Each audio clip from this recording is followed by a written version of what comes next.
Okay,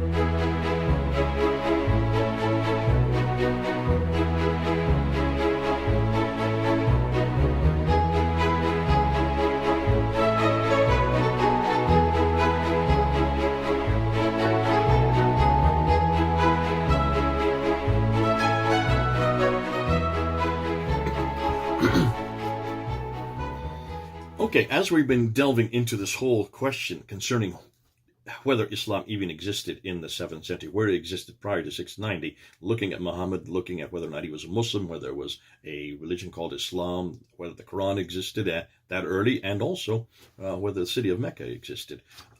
There are people who are coming up and they're coming back and they're saying, well, hold on a minute, are you suggesting that there was none of this at all? And at the moment, I would say, yeah, there was no Mecca. I've already made that very clear years ago. That was something that I came across way back in 1994. So, goodness sakes, that was 25 years ago. I've been claiming and have taken that position since I was much, much younger and had much, not as much gray hair. So that hasn't changed. As far as the name Islam and the name Muslim, that's something that I've come up much more recently by looking at the research that's coming out of this book. This is the Seeing Islam as Other Side by Dr. Robert Hoyland, looking at Ibn Warraq's book here on the quest for the historical Muhammad. This is a good book for you to read. If you don't have it, put it in your library. And that's that whole question of whether or not these people, this religion existed that early. That's something that I'm going to still haven't have to come to conclusions with, but I'm going to be doing videos on that. But when it comes to Muhammad, and this is the one I think that most people are concerned about, what about this man Muhammad? Here's a question that came up by Where T, and he asked this. You can't deny the man's existence. I'm doing a degree in history, and across all literature I've come across, Islamic and otherwise, he seems like a decent person. But whatever you think about him, you cannot deny his existence. Now, Where T is confusing there. He's thinking that since he is a history major, is coming across a very beautiful, nice narrative, very benign narrative of Muhammad. And he's thinking that therefore I'm seeing another side of Muhammad. He therefore thinks that you can't at least deny his existence. That's not what I'm saying, and I can understand why Where T, as a historian, he's only coming across that narrative of Muhammad, because that narrative of Muhammad is the only narrative that you're going to be taught in schools today.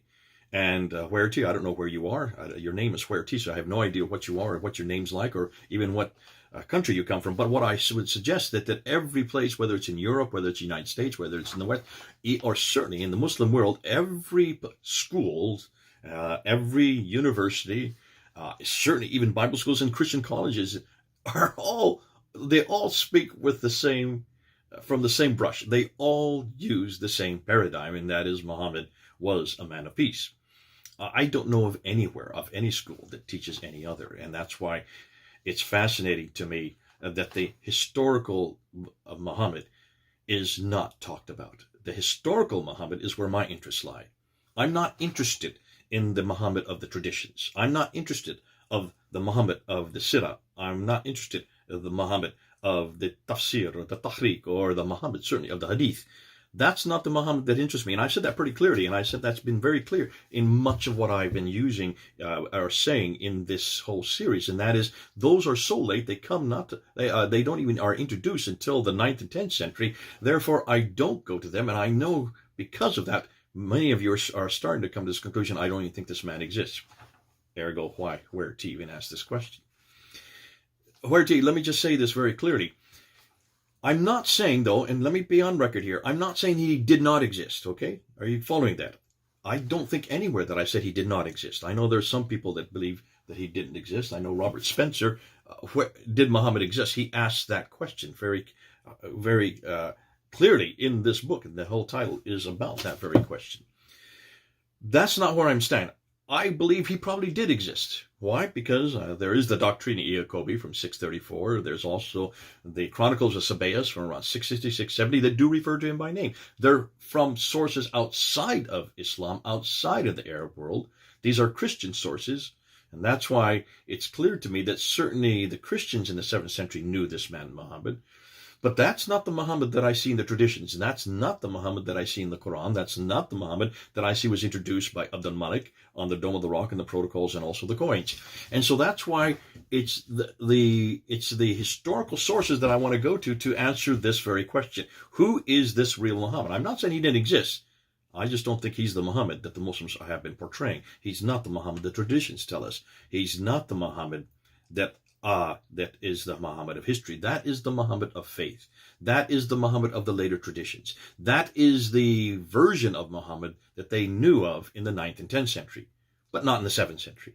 That's why my interest for whether or not he existed in the 7th century, not that he existed, but is he the Muhammad of Islam? Is he the Muhammad of faith? I hope that's very clear now, and I hope that clears that up at least. Let's move on to the other questions.